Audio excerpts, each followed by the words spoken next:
Fala pessoal, tudo bem? Tô aqui começando a falar aí galera, acertando aqui a conexão, essas coisas. Legal que vocês estão entrando aí, é bom ter amigos, né? Como é bom ter amigos. E só tem amigo fera. A galera tá entrando, ó a tia Márcia aí. Tia, tem uma novidade boa pra te contar, hein? Florianópolis tá chegando na minha vida. Vamos nos reencontrar por aí. Depois a gente fala sobre isso. Que legal, que legal. Tô vendo a Cezinha, que maneiro. Mônica, Marina, Ana e Lissander, que eu já vou colocar na chamada, estão aí também. Enfim, a galera tá chegando. Que legal, que legal. Vou colocar aqui o Lissander na chamada. Deixa eu ver como é que faz. Aí, ó, entrar.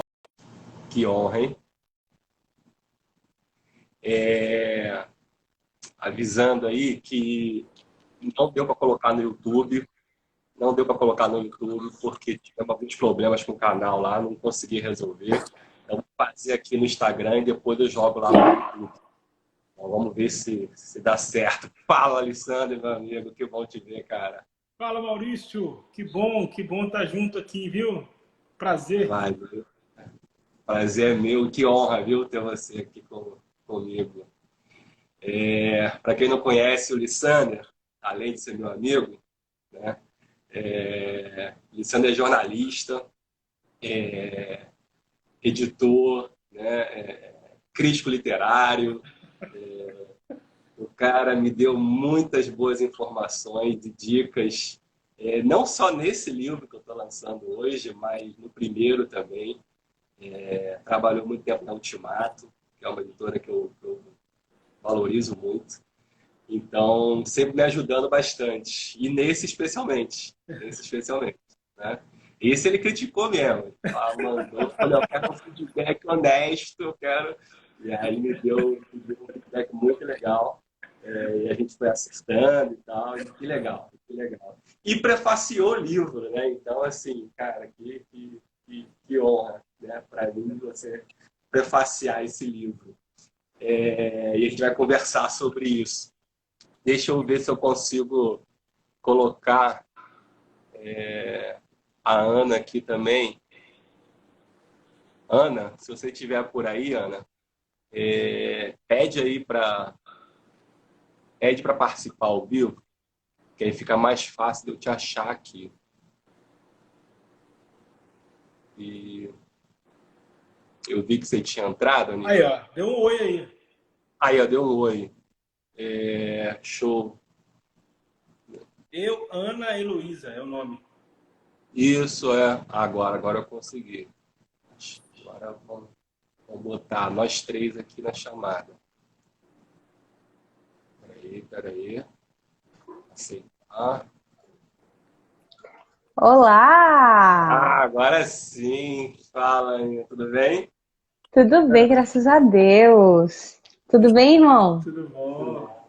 E Eu tô, aí, gente? Feliz de estar aqui. eu tô me sentindo quase no Vocari. Ai, sim! Nossa! A última vez que eu tenha te visto, ela tenha sido no Vocari. Já tem Será algum que tempo. foi? Você estava no Juntos esse ano? Juntos. Tava, né? Só que A gente não, mas eu fui foi, só lá. que.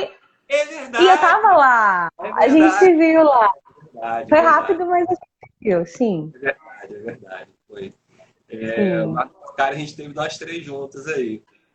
Não sei se vocês se verdade. conheceram, Lissandra e a Heloísa, mas a gente Acho estava que junto no não. Vocari, porque tanta gente, né? Conhece aí Sim, o Vocari, é um congresso aí de juventude, muito legal, e a gente estava junto.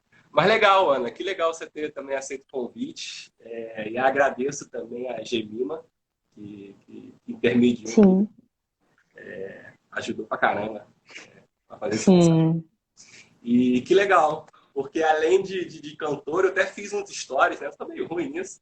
mas eu fiz lá no Stories e botei algumas músicas suas lá que eu achei que tinha tudo a ver com a temática. Sim, que legal. Eu vi, eu compartilhei, sim. E eu fiquei E, muito feliz. A e você é temática tem tudo a ver. psicóloga, né? Então vai poder também falar um pouquinho sobre isso. Uhum. Isso Sim, é vamos conversar sobre isso, sim. bom conversar. Eu tô falando bastante, mas eu queria deixar o Lissandro. O Lissandro é o cara é jornalista, o cara sabe fazer as paradas aí. Então eu vou deixar o Lissandro falar um pouquinho e nos ajudar nessa conversa aí. A ideia é a gente conversar, né? É um assunto sofrimento, dor, né? Mas que é bem profundo, né? Tem muita coisa que a gente pode conversar aí. E eu espero que a gente consiga fazer isso de uma maneira leve, né? Apesar de que o livro é baseado muito numa dor que eu senti, né? Sei do Lissander também aí, né? Que não tem sido fácil, né? Esse tempo. Passou também por alguns momentos de dores. Uhum. Aninha daqui a pouco vai soltar alguma coisa aí, não sei. Mas que a gente possa conversar bem abertamente, a galera que está assistindo aí a gente. Estamos dentro de uma família aqui, são muitos amigos. Né? Então, tá bom, cara. Sim. Mas vai lá, Alessandra, tá contigo. Tá joia? Oferecer Coca-Cola para vocês, né? Tem a Coca-Cola ali atrás, mas enfim. Eu tô só na água aqui, só querendo que tivesse uma coquinha.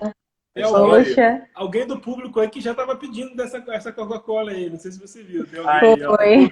vamos ver. Joia, joia, Maurício. Ana, prazer estar com vocês aqui, com essa turma que está acompanhando. Eu acho que esse tema é um tema tão importante, tão necessário e ao mesmo tempo tão delicado, né? Tão frágil para a gente abordar isso, que eu costumo dizer que é como se a gente estivesse ali naquele lugar onde Deus se encontra com Moisés e Deus fala para ele tirar as sandálias porque o lugar é santo. E é mesmo, é santo, é sublime falar sobre dor e sofrimento, porque afeta o fundo do nosso coração, né? O âmago da nossa vida. E é muito difícil a gente teorizar sobre isso. Né? É muito difícil, porque tem vários aspectos da experiência do sofrimento. É óbvio que tem um aspecto da discussão filosófica, teológica, que a gente tem um monte de gente boa que falou sobre isso, fala, né? Um dos mais famosos é o C.S. Lewis, que abordou muito a questão do sofrimento, o problema do sofrimento e tal. Mas a verdade é que quando a gente se depara com o sofrimento, com a dor, não há uma fórmula pronta de como lidar com ele, né? Com ela. Até porque muitas vezes ela nos surpreende, ela vem sem nenhum tipo de planejamento para a gente. Né? Você sabe disso, Maurício, né? Eu também vivi esse ano um pouco disso, não sei muito a Ana, mas ela vai falar também. Enfim, geralmente essa dor, esse sofrimento, ela nos atinge e nos surpreende sempre. E a gente, na verdade, para a gente lidar com ele, a gente tem que saber qual que é a nossa jangada.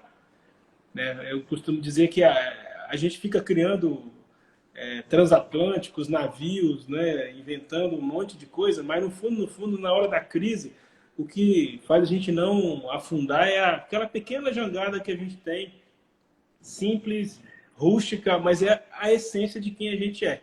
Isso faz com que a gente siga em frente, navegue e não se afunde no processo do sofrimento. E é muito legal, para quem ainda não leu o livro do Maurício, ele traz um elemento, uma maneira de lidar com a experiência da dor que é muito prática e muito propositiva. E eu acho muito interessante, muito natural e muito necessário para o mundo hoje. Então, eu admiro muito o Maurício, primeiro, antes de escrever o livro, pela decisão dele de escrever um livro sobre isso. Porque acho que a maioria de nós fantasia teorias em torno do sofrimento que a gente vive e muitas vezes a gente não consegue colocar em palavras de forma simples e que possa abençoar e ajudar outras pessoas. O Maurício fez isso com o livro dele. Então, de uma forma muito humilde, muito transparente, ele traz para a gente um livro fácil de ler, simples no sentido da linguagem, mas muito real e relevante para a gente superar o sofrimento. A gente vai falar um pouquinho mais desse conteúdo, da maneira como ele foi abordado, mas é um pouco disso. Viu, Maurício? Eu admiro muito essa sua coragem em enfrentar isso. Nós não estamos aqui justificando razões para o sofrimento, nem muito menos dizendo que o Maurício estava certo ou errado no processo dele do sofrimento. Nada disso. Mas como um ser humano comum, uma pessoa normal, consegue lidar com uma dor profunda, que é o título do livro, Lidar com uma Dor Profunda. Acho que a gente começa pensando um pouco sobre isso, né? E a arte e a psicologia também complementa, nos ajuda muito a lidar com isso, né? A Ana vai poder contribuir nesse debate, nessa conversa sobre isso. Mas, antes de tudo, eu queria ouvir um pouco o Maurício. Maurício, acho que uma pergunta importante que a gente faz nessa conversa é o que fez você decidir escrever um livro sobre o que você viveu? E foi uma experiência recente, né? Não é uma experiência de muito tempo atrás. O que fez você escrever? Qual foi o momento em que você tomou essa decisão? Sandra, valeu, obrigado, viu, pelas palavras aí. Teve um momento, eu lembro muito claramente, assim, um domingo à noite, eu vinha, né, passando por um período de muito sofrimento, de muita dor, e num domingo à noite eu estive na casa de um casal de amigos que, há uns anos atrás, perdeu sua filhinha. Não lembro exatamente, mas eram alguns meses, 6, 7 meses. É uma dor profunda, né? Imagina, não tive filhos, mas alguém que perdeu um filho, né? Um neném. E estando com eles ali e vendo a maneira como eles estavam lidando, né? A gente pôde conversar abertamente sobre essa experiência. Eu achei muito interessante, porque era uma dor muito grande na vida dessa família, desse casal, e eles conversavam porque eles vivenciaram bem esse luto. Eu achei isso muito interessante. Eu saí dali e fui encontrar algumas pessoas, e pessoas que um tinha passado também com a perda de um cônjuge, a outra tinha passado por um divórcio, como eu passei, e eu via toda a dificuldade de se tocar nesse assunto e de falar sobre isso. E aquilo me impactou muito, né? Como que são dores diferentes, mas são dores muito profundas. E como você falou, e eu falo no livro também, não importa a razão, às vezes a gente é culpado da nossa própria dor, né? Mas é dor. Tendo culpa ou não, né? A gente precisa aceitar a nossa realidade. E aí, nesse dia, então, eu cheguei em casa, eu falei, eu gostaria de escrever para falar da minha dor, daquilo que eu tenho aprendido sobre ela, e de como passar por isso, porque eu estava nesse processo, né? E aí, na segunda-feira, eu acordei e comecei a escrever. E como você mesmo falou, né, eu meio que vomitei nas palavras ali, né? Saí escrevendo, e uma semana eu escrevi praticamente ele todo, né? E depois, é claro, foi processo de construir, de rever várias coisas e tal. Mas nesse meu desejo eu mesmo, né, de me ajudar na minha própria dor, mas também ajudar o outro, porque apesar do livro não ser, né, um livro onde eu falo com o público cristão necessariamente, né, com o público em geral, né, mas a minha formação é teologia, eu sou pastor, então tem esse desejo de caminhar com as pessoas e tentar ajudar. Então essa foi o meu interesse. E aí na escrita a gente vai tentando ajudar o outro, mas vai se ajudando também, né? A gente vai conversar. Mas é isso, de como surgiu. O ato de você escrever te ajudou a ressignificar melhor esse processo também?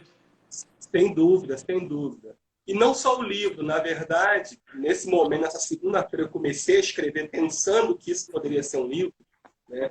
Eu já vinha desde o do meu divórcio, desse início de uma dor profunda, porque até então, honestamente, eu nunca tinha vivido uma dor tão que chegasse perto do que eu estava passando. Mas eu já vinha fazendo isso no processo terapêutico, né, que eu vinha tendo, né, semanalmente. Eu resolvi de escrever muito dos meus sentimentos, escrever muito dos meus pensamentos. Então, aquilo que eu coloquei no livro também já era coisa que eu já tinha escrito já alguns meses antes. Então, o processo de escrita já fazia parte desse processo. Legal, legal. Ô, Ana, você também trabalha na área da psicologia, mas na área da arte, da música. Você acha também que para enfrentar dores profundas, que é a abordagem nossa aqui, o quanto que a arte é importante, o quanto que a arte ajuda nesse processo? Olha, para mim particularmente, a arte é o lugar onde eu consigo me expressar melhor, sabe? Eu acho que depois da disciplina da oração, depois da oração, o que mais me conecta com a minha dor e me ajuda a processar é a arte, com certeza. Tanto é que eu me lembro que quando eu lancei o meu último trabalho, que foi um álbum chamado Vivente, e metade dele foi composto praticamente durante a pandemia, que já era um momento de dor, assim, então eu pessoalmente não perdi ninguém próximo realmente a mim, né? Eu não sofri esse luto diretamente por alguém que eu conheci que se foi, mas eu, no meu trabalho como psicóloga, atendo pessoas que perderam mais de um familiar, ou pessoas próximas, né? E amigos também que tiveram que lidar com o luto dessa forma bem direta, e eu acabei lidando ali indiretamente, né? Porque você sofre também, você se afeta também, né? Eu, enquanto psicóloga, eu continuo sendo uma pessoa. Então, eu me afeto também pelo que as pessoas compartilham, né? No seu processo terapêutico, enfim. E aí, para mim, é muito terapêutico orar e é muito terapêutico cantar, escrever. Aí, o que eu ia dizer é que quando eu terminei de compor esse álbum que eu lancei, eu mostrei para uma amiga minha todas as músicas e ela me falou isso. Ela disse assim: Aninha, eu sinto muita dor nas suas músicas. Eu sinto um certo sofrimento. Não de uma forma negativa necessariamente, né? Mas ela trouxe essa percepção. Talvez porque eu não costumo expressar muito a minha dor assim para as pessoas, né? Eu sou mais reservada, então eu tendo a encontrar outros caminhos, assim. Eu não sento para conversar com qualquer pessoa, mas eu sento para escrever sobre aquela dor, e eu entendo que isso nos conecta muito, porque a dor é uma experiência universal, assim, na condição humana, né? A gente não conhece uma realidade onde a dor não exista. Se essa realidade existiu, como nós cremos que existiu, né, no princípio da criação, antes que viesse o pecado, antes que viesse a queda, durou muito pouco, né? Então, assim, o ser humano, desde então, não sabe o que é viver sem dor. Então, você descolar a dor da vida é impossível, né? Você só sabe que você só sente a dor se você estiver vivo. Se você não está sentindo dor enquanto vive, é porque tem alguma coisa errada, né? Então, assim, para mim, entender isso, entender que a dor faz parte do percurso, faz parte do caminho, entender que não é fácil, né? Então, não romantizar a dor, isso, eu acho que isso também é muito importante, né? Assim, legitimar e perceber, não, é uma dor que eu causei, ou é uma dor que me causaram, mas é uma dor, né? E a gente precisa lidar. E, com certeza, para mim, a música é um caminho, né? A música, a escrita também, eu não sou tanto de escrever fora do momento que eu estou compondo, né? Eu não tenho muito essa disciplina, eu acho que eu deveria até ter mais e me ajudaria mais. Mas assim, a música me conecta muito com a dor, a arte cinematográfica, né? Eu gosto muito de drama, eu acho que é o meu gênero preferido de filme, é drama, porque são geralmente temáticas que lidam com demandas profundas, né? Com histórias profundas.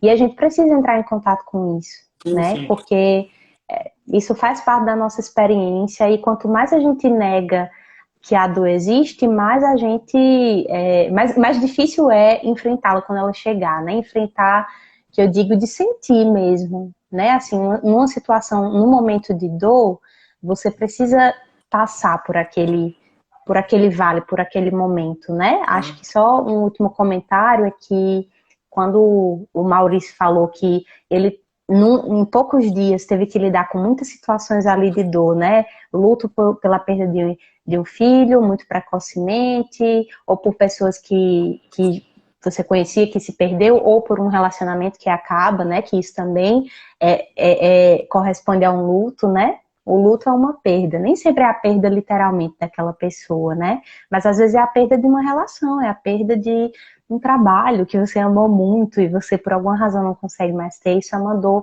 do luto também.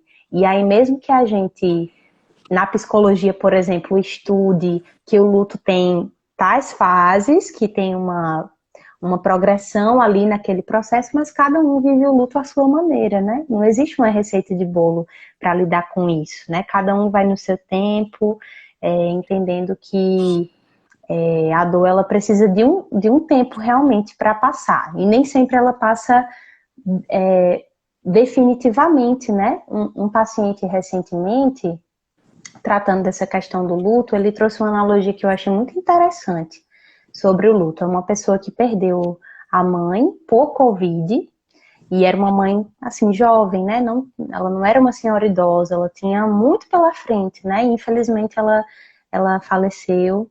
E aí, o relato desse paciente é que é como se esse período de luto para ele fosse como se ele estivesse num campo minado. Então você está andando e aí do nada você pisa e explode uma bomba, e ele estava comparando isso porque tem momentos no dia que lembram aquela pessoa, e aí você entra em contato com aquela dor de novo e chora, se desespera, mas depois se recupera e segue, mas aí mais na frente tem outra bomba que tem nesse campo minado, né? E aí a dor é muito assim, a dor do luto, né, por exemplo, é lidar com uma saudade constante, que em algum momento alguma granada vai explodir, mas vai passar. Mas talvez no caminho você se depare com aquela dor novamente, né? Com intensidade menor, numa frequência maior, né? Mas você lida com ela. Então, realmente a dor é uma experiência assim que, enquanto a gente está vivo, a gente não pode se esquivar, né? Sim, sim. Muito bom. Isso tem tudo a ver com o livro. E, Maurício, uma coisa que me chama a atenção no livro é que você aborda, para responder à dor profunda, você aborda todos os aspectos da vida do ser humano. Você propõe caminhos para todos os aspectos. E aí minha pergunta para você é: o quanto que a experiência dolorosa que você viveu te despertou para outros aspectos da sua vida que talvez estivessem um pouco sonolentos, né, dormindo? O quanto que a dor gerou em você também uma certa revolução, digamos, pessoal, né, para outros aspectos?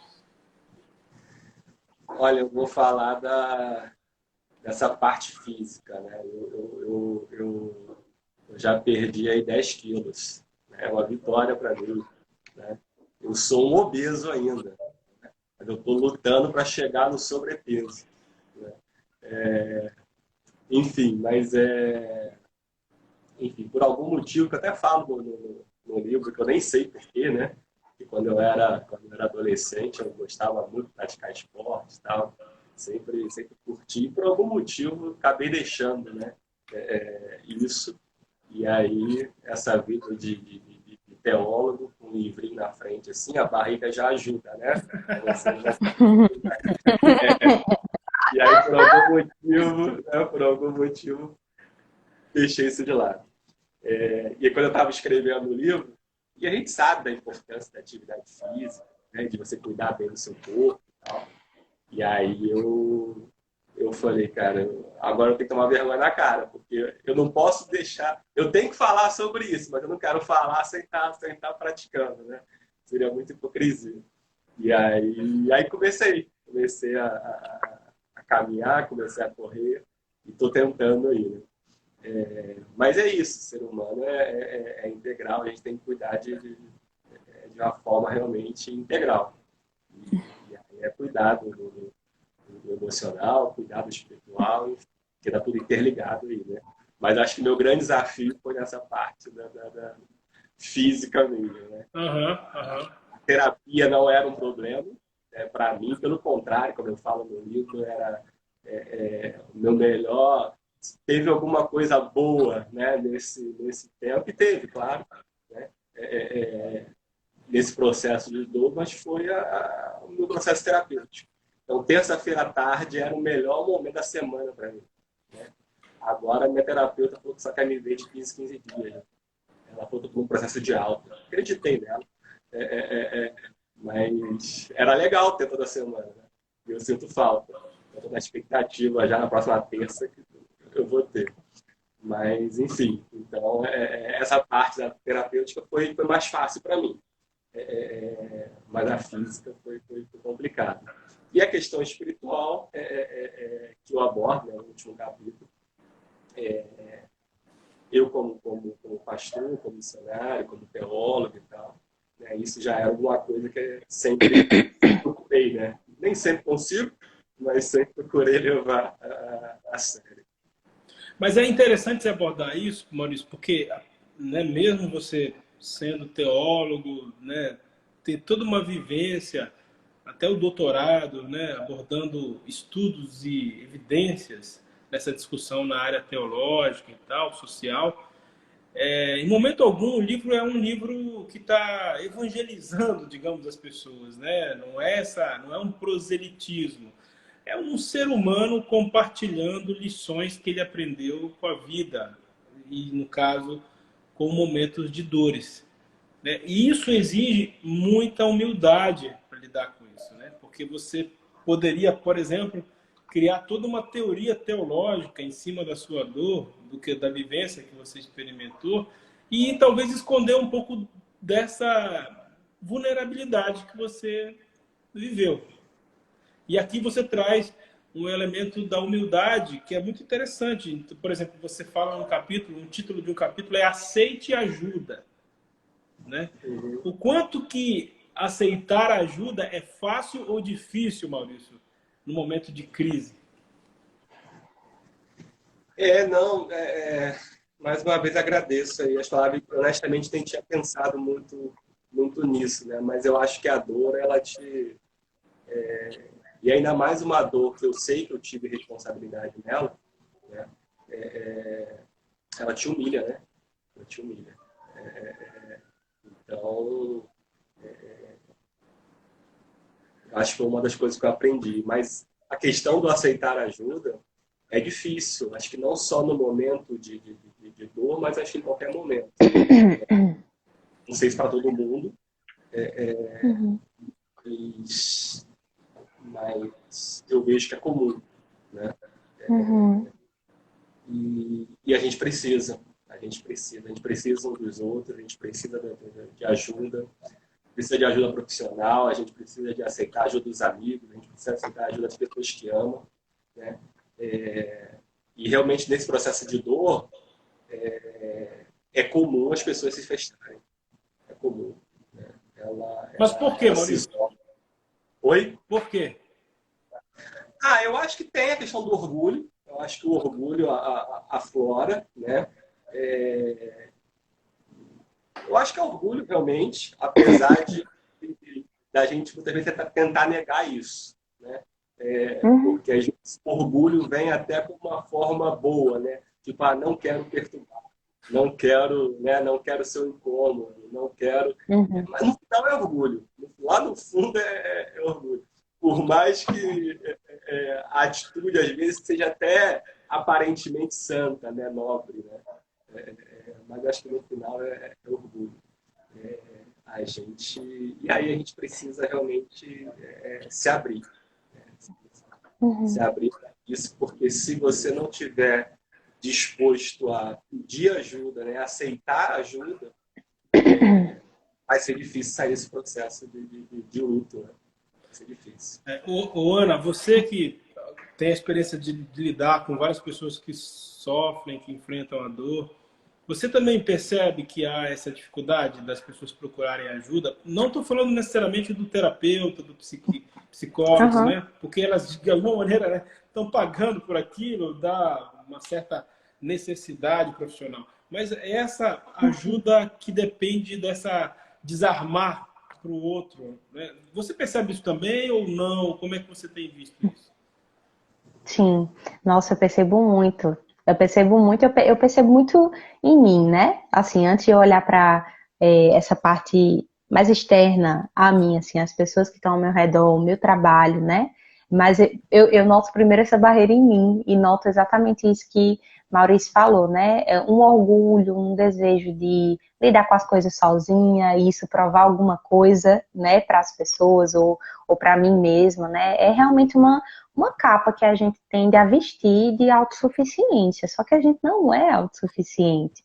A gente precisa lembrar disso, né? Então, assim, existe essa questão do orgulho, como o Maurício pontuou. Eu diria que existe outra questão também, que diz respeito mais à comunicação, né? Então, assim, na clínica eu percebo que muitas pessoas vêm com um completo desconhecimento das próprias emoções.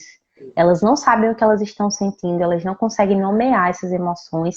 E aí, como é que você vai falar uma coisa para outra pessoa? Como é que você vai compartilhar se nem você está entendendo? Então, assim, eu acho que existe esse pano de fundo maior que pega a todo ser humano, né? Porque o orgulho é aquele pecado ali que é a raiz de muitos outros, né? E que, como o Maurício também falou, pode se travestir de piedade, de eu não quero incomodar, mas na verdade, no fundo, eu não quero mostrar que eu sou fraco, que eu falhei, que eu não dou conta, né? Então, existe isso. Mas, para além disso, o que eu diria que existe também é uma falta de, culturalmente, assim, né, que a gente tem, de educação emocional mesmo, de você conseguir se perceber e notar assim, não, eu preciso de ajuda, eu tô lidando com minha ansiedade tá lá nas alturas, meu estresse tá lá nas alturas, ou eu tô muito triste, ou eu tô muito apático, ou eu tô muito negligente com o cuidado comigo, com as pessoas ao meu redor, o que quer que seja, né? Então, é como se a gente não tem o hábito de parar e se perceber, né? E aí, às vezes, a terapia, por exemplo, é uma hora que a pessoa tira naquela semana para parar e perceber assim, nossa, como é que eu tô? E a gente começa, inclusive, uma sessão de terapia perguntando isso para o paciente, né? Como é que você chega hoje? Como é que você tá? E muitas vezes as pessoas chegam perdidas, do tipo, ixi, não sei responder essa pergunta, não sei como é que eu tô, não sei o que eu tô sentindo. Então, eu acho que falta uma educação emocional também no ambiente da família, principalmente, né? De mais abertura com as emoções, de mais abertura em pedir ajuda, sabe? Então, algo que eu noto que me parece comum também, né? É a dificuldade dos pais, por exemplo, mostrarem para os filhos as suas vulnerabilidades, né? Pedir ajuda ou abrir para o filho, assim, filho, o papai tá mal, a mamãe tá mal, enfim, o responsável por aquela criança geralmente não se expressa assim, né? Assim, em muitos contextos familiares. E aí aquela criança vai se tornar um adulto que também não expressa suas necessidades. Porque quando você pede ajuda, você está dizendo que você tem uma necessidade ali, que você precisa suprir e não sabe como, ou não consegue realmente sozinho, né? Então, para além dessa questão do orgulho, eu diria que também tem isso, essa dificuldade de acessar suas próprias emoções, de nomear, de identificar e de reconhecer, assim, eu não tô bem, eu preciso de ajuda mesmo. E aí, se abrir para o outro tocar nesse lugar também, que aí eu acho que envolve um pouco do medo, né? Eu lembro que eu vi tem uma pregação de Jonas Madureira que me inspira muito, assim, sempre que eu tô me sentindo meio agitada emocionalmente, meio confusa, eu volto para essa pregação para me lembrar do que ele fala. Mas o nome da pregação é O Afeto que Revela Quem Nós Somos. E aí, nessa pregação, ele fala várias coisas, ele cita o que Paulo fala em uma das epístolas que ele escreveu acho que foi para a igreja de Corinto, mas não tenho certeza, mas que Paulo fala assim, ele exorta a igreja porque eles estavam se limitando pelos seus afetos. Paulo fala isso, Paulo diz assim, ó, vocês estão limitando a comunhão de vocês porque vocês estão se limitando emocionalmente, em outras palavras. É como se estivesse dizendo isso e Paulo está ali abrindo o coração e falando tudo, né? E aí tem uma parte nessa pregação em que Jonas faz um paralelo com o que Agostinho fala sobre o coração. Né? E Agostinho foi muito esse teólogo do coração também, né? Ele falava muito sobre essas faculdades humanas, das emoções, do intelecto, né? Da alma. E aí ele falava como o coração é esse lugar que é difícil você acessar, porque parece que ele está realmente preso. E aí, se você pensar em onde o nosso coração está, no nosso corpo, ele está totalmente protegido, né? Envolto pelas nossas vértebras ali, como se fosse uma gaiolazinha. E para você acessar esse coração, você tem que quebrar aqueles ossos, assim, tenta imaginar como seria alguém tentando pegar esse coração e ver o que tem ali, né? Então, ele usa essa analogia para exemplificar que abrir o coração não é fácil, né? Não é fácil para você mesmo encarar o que há no seu coração e muito mais difícil é você abrir isso para outra pessoa, né? Deixar que outra pessoa veja e toque naquilo que é mais frágil, que está doendo mais. Então, eu acho que tem várias razões para isso, essa mais basilar, assim, do orgulho, né? E essas mais contextuais, eu acho, de a gente não olhar muito para esse coração, né? No nosso dia a dia. O que é, no mínimo, curioso, né? É sobre nós mesmos, né? E a gente não presta atenção. Fala, Maurício. Não, eu quero falar assim que eu acho que talvez uma coisa boa da dor é que porque existe coisas boas, né, da dor, e como a Aninha falou, né, só o fato de você sentir dor é porque mostra que você está vivo. Mas acho que uma das coisas boas da dor é que, assim, não dá para você esconder. Quando a dor é profunda, quando a coisa aperta mesmo, quando você está no e está doendo muito, por mais que você tenha dificuldade, como a Ana falou, né, de você expressar o seu sentimento, você identificar exatamente o que está acontecendo, mas não dá mais para esconder, entende? A dor é profunda mesmo. Né? Tem dores que você consegue esconder, né? Mas quando ela te toma de uma forma tão forte, não tem como te esconder. E aí... Ela derruba as muletas, né? Ela derruba tudo. Tudo. Então, assim, cara, no meu processo, eu me vi completamente destruído. Né? Então, eu recebo com carinho, né, Lissandra, quando você fala, né, da humildade, da coragem e tal, mas na minha perspectiva, né, eu não tinha jeito, sabe? Eu não tinha, eu estava completamente destruído. Então, eu não tinha mais o que esconder, entendeu? Então, assim, vamos lidar com isso aí. Né? Mas você poderia ter reagido com amargura, por exemplo. Sim. Você poderia ter reagido criando uma teoria da conspiração, por exemplo. Da autoproteção, como foi falado aí nos comentários, né? Você poderia ter usado a sua inteligência, os seus títulos, a sua performance como capa para esconder as coisas. Né? Porque, afinal de contas, você enfrentou uma perda de um relacionamento que foi muito importante para a sua vida. Né? Dá a sensação de que, poxa, mas o Maurício não conseguiu lidar, né, com o próprio casamento dele. Né? E aí a gente vem com esses sentimentos de culpa, de fracasso, né? Talvez por isso a gente se fez também, né, entre os fatores que a gente abordou aqui, né? E como a gente estava dizendo, é inesperado muitas vezes. Né? Então é muito difícil lidar com isso e reagir a isso. Né? Porque tem a dor, tem a antes da dor, tem a dor e tem a reação. Né? Sim. Como que é? Por exemplo, a antes da dor é como a gente se prepara para enfrentar o inesperado como ser humano. Aí envolve a construção do nosso caráter, envolve a essência de quem a gente é, se a gente fortalece os nossos pilares, do que a gente acredita, não é? Se a gente tem um realismo maduro diante da vida, aí vem a dor, não tem como segurar, não tem como controlar. E aí você vai enfrentar, de algum jeito, passar por aquele túnel escuro ali que não tem outro caminho senão aquele. E aí vem outro ponto, que é depois disso, a reação à dor, né? O seu livro é depois disso. né? É depois da dor. Que é muito interessante para pessoas aprenderem a lidar com o depois. Mas eu queria que você falasse sobre o antes. O que eu quero dizer o antes? Não entrando no mérito da dor em si, dos motivos da sua dor, da causa da sua dor, mas é possível se preparar para enfrentar uma dor profunda? E que pontos seriam esses de preparo que você considera, olhando para trás agora, né, de tudo que você viveu, se você diz assim, poxa, ainda bem que eu tinha aquilo, né, para eu enfrentar a dor. Ou, poxa, me faltou aquilo, senão eu teria enfrentado melhor a dor. Legal, legal. Gostei da pergunta aí. Não sei se vai gostar da resposta, mas... mas eu vou fazer o seguinte. Eu vou pedir... Pô, a gente está com a Ana Heloísa aqui, né? Grande artista. Né? Então, antes de eu responder, eu queria ver se a Ana pode tocar para a gente uma música aí, né? Posso?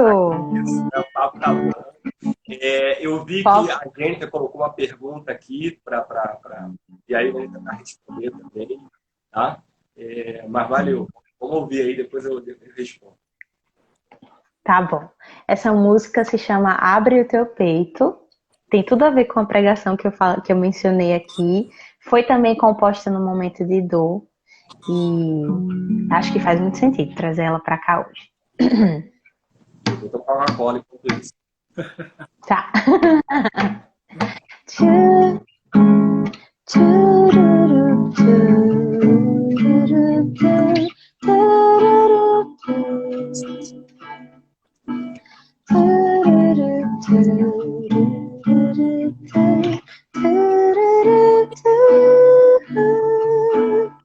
Lembra que escuro é o nevoeiro, mas também que ele é passageiro. Não vai estar aqui pra ver o fim. Lembra daquele que te amou primeiro, que não se poupou, se deu inteiro. Sabe o enredo do início ao fim. Conta tuas bênçãos e tuas discórdias. Lembra que com tudo ele se importa. Não se inclina em vão pra te ouvir. Chora tuas mágoas e tuas respostas. No riso e no pranto a vida brota, e junta o coração se ele partir. Abre o teu peito, põe pra fora o que é virtude e o que é defeito. Há de ser o amor que acolhe e cobre tudo em ti.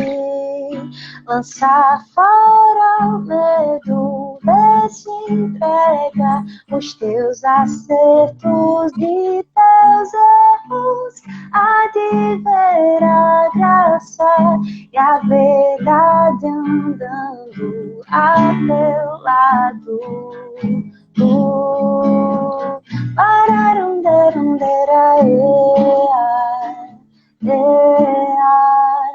Conta tuas mágoas e tuas respostas. Lembra que com tudo ele se importa. Não se inclina em vão pra te ouvir. Chora tuas mágoas e tuas respostas. No riso e no pranto a vida brota, e junta o coração se ele partir.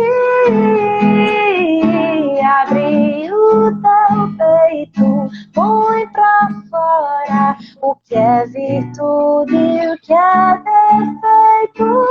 Há de ser o amor que acolhe e cobre tudo em ti. Lança fora o medo, se entrega os teus acertos e teus erros, há de ver a graça e a verdade andando a meu lado.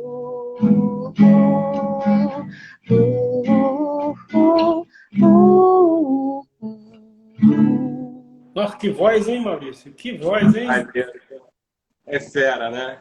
É fera. Valeu, Ana. Que legal. E essa foi da coisa que eu coloquei lá, né? Aquela partezinha do chora, né? Eu Aham, vários que eu achei. sim. Que legal. Deu pra ouvir direitinho o violão, tudo certo? Nossa, foi muito legal. Ai, tá bom. Legal. E é uma Que bom. mistura de choro com esperança na voz dela, né? Impressionante. Aham, verdade, verdade. Então, e até pegando essa questão do chorar, né, ajuda a te responder, né, para a questão do antes. Eu acho que sim, né, há coisas que a gente pode fazer e que nos ajudam quando chega essa dor profunda. Eu nem encaro como uma preparação, porque senão dá aquela ideia assim de, pô, vou ficar fazendo coisa aqui para... Para não sofrer. Tipo, Uhum. mas tudo que está aqui no livro, eu acho, de alguma forma, são princípios de vida. Né? São princípios de vida. Que vale muito quando você está vivenciando essa dor profunda. Né? Ajuda muito nesse processo de cura, né? Mas são coisas que, se você já tem antes, é importante. Por exemplo, essa questão do chorar, eu lembro que eu escrevi um texto há muitos anos atrás sobre isso, inclusive até saiu na Ultimato, né? Eu lembro que foi um texto assim que repercutiu bastante quando eu falo da importância de chorar. Né? E um dos capítulos aqui do livro é isso, né? Chore muito porque dói mesmo. Né? Então, se você aprende a chorar já antes, né? Ou nas pequenas dores, ou quando vem a dor profunda, fica mais fácil. O aceitar ajuda, que a gente citou aqui, né? Que também é um dos capítulos. Se você já na sua caminhada, você já aceita ajuda, você tem essa experiência, né, humilde de entender a necessidade do outro, no momento de dor você também vai ficar mais fácil. Eu falo da importância dos amigos, né? Tem um capítulo que eu falo só sobre isso, né, sobre amigos. Então, você construir boas amizades, né, e ter bons amigos, né, é uma forma de você se preparar também, que quando vem essa dor, você tem pessoas ali. Porque é claro que a gente está falando aqui, né, nessa nossa conversa, e até no livro, né, eu tento trazer muito para o indivíduo, né, o que eu posso fazer, o que você pode fazer. Porque a gente só tem a capacidade de mudar a gente mesmo, a gente tem a capacidade de mudar o outro. Né? Mas também tem o outro lado que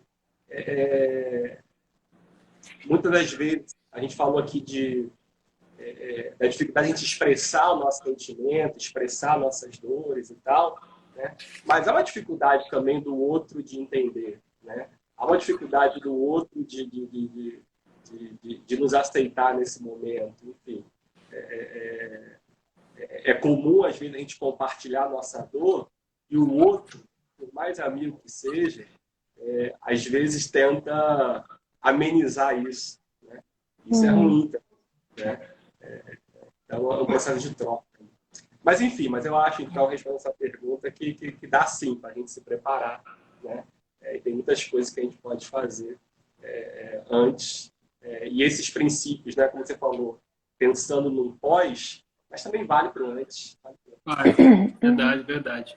Maurício, acho que você quer passar agora esse momento para eu ler um pouco os comentários, perguntas do pessoal. Legal. Tem uma pergunta aqui, e tinha uma pergunta da Jennifer, e eu acho que eu tinha clicado aqui, e agora que eu clicar de novo já saiu. Gente, se você tiver ainda aí, manda de novo, né? Porque eu acabei perdendo, eu não sabia que apagava. entendeu? E eu não consigo ver daqui, só você, eu acho que consegue ver. É só eu. Então, é que quando acho que quando eu cliquei aqui tinha pergunta, aí quando eu fui clicar aqui novamente, perdeu. É, a Jennifer estiver Tá. aí, ela E quando manda. você tiver E se outras pessoas É, tiverem, vai mandando. isso, vai Mas eu vi mandando aí aí. Vai mandando aí, alguma, gente. alguns comentários, né? A Gemima mesmo, né? Quando a gente estava falando, ela coloca aqui sobre que a última coisa que a gente quer é incomodar as pessoas, né? Então, um pouco ser exportadas por ela, dar o isolamento, cai como uma luva, enfim. Mas eu quero inverter, então, porque eu quero te ouvir também, Lissandra. Você sabe que eu te admiro muito, admiro a tua sabedoria, tua maneira de lidar com a vida. E sei que você passou pela perda do seu pai, e que foi um momento de muita dor. Vi alguns textos seus que foi muito importante para mim, né? A maneira como você lida também eu acho muito interessante. E aí eu queria também perguntar para você, né? Como é que tem sido isso, como você tem lidado, o que você pode nos ajudar aí falando sobre isso. Uhum. Eu perdi meu pai no dia 4 de março desse ano, 2021, e não foi por Covid, foi um ataque cardíaco. Meu pai, o pessoal diz que dos filhos eu sou o que mais pareço com ele, não apenas fisicamente, mas o jeito de ser, o jeito de lidar com a vida. E quando a gente foi, né, meu pai morava no Pará, lá no interior do Pará. Então, quando a gente soube da notícia, foi, graças a Deus, durante metade de um dia a gente conseguiu resolver a questão da viagem e tudo mais, né? Quando chegamos lá, eu fiquei durante uma semana, mais ou menos, lá, tendo que lidar com tudo, eu e mais dois irmãos, né, meus. E a cada segundo, a cada minuto, a gente foi tentando entender o que era aquilo, porque a gente nunca tinha passado por isso. Então, um pouco de tudo que vocês já falaram aqui, eu vivi também lá. Um pouco dessa confusão do que é, o que não é, a necessidade de ressignificar tudo aquilo. Porque o luto estava posto, não tinha como reverter, né? Não tem o que fazer, além de lidar com o luto. Então, acho que uma solução é a gente tentar ressignificar de forma saudável tudo isso. E eu consegui, acho que, ressignificar muita coisa daquele momento que eu vivi. E um dos pontos que me deu uma conexão para ressignificar foi, por aquilo que pareça, eu percebi o quanto que eu me parecia com meu pai mais do que eu pensava. Então, isso me deu uma conexão com um certo legado dele, né? E me ajudou a olhar a minha própria vida. Então, eu falo no texto que o Maurício mencionou, né? Eu falo que eu estava arrumando as coisas que sobraram do meu pai. Meu pai era uma pessoa muito simples, pouca coisa que ele tinha de posse, mesmo que ele tenha sido um professor universitário, um professor muito inteligente, mas ele não guardou muita coisa. E aí, uma das coisas que eu achei foi um par de sandálias havaiana dele, né? Preta. E eu peguei aquelas sandálias e calcei. E quando eu calcei, meu pé coube perfeitamente no calçado. E eu trouxe duas coisas de lá, né? Que foram um pacote de algumas fotos e esse par de sandálias. E ela é um memorial para mim, né, do que eu posso continuar caminhando, que meu pai caminhou. É claro que eu vou fazer os meus próprios caminhos, como eu fiz desde que eu saí de casa com 16 anos de idade, nunca mais voltei para morar lá, né, porque eu fui para a faculdade e tal. Mas o luto me fez voltar a pensar nessa continuidade do legado. E o quanto que essa metáfora das sandálias me ajudou a caminhar, a seguir caminhando. E uma verdade que ficou muito latente para mim, isso tudo foca no essencial. O que vai sobrar depois que você falecer? Né? Se sobrar um legado bonito para as pessoas, é o que importa. É o que importa. Então, com isso, o luto me ensinou a viver melhor de novo. Maneiro, Sim. maneiro, Sandra. Valeu por Sim, compartilhar. sim. Aí, eu falei para mandar pergunta, chegaram 6 perguntas aqui. Olha aí. Mas, vamos lá.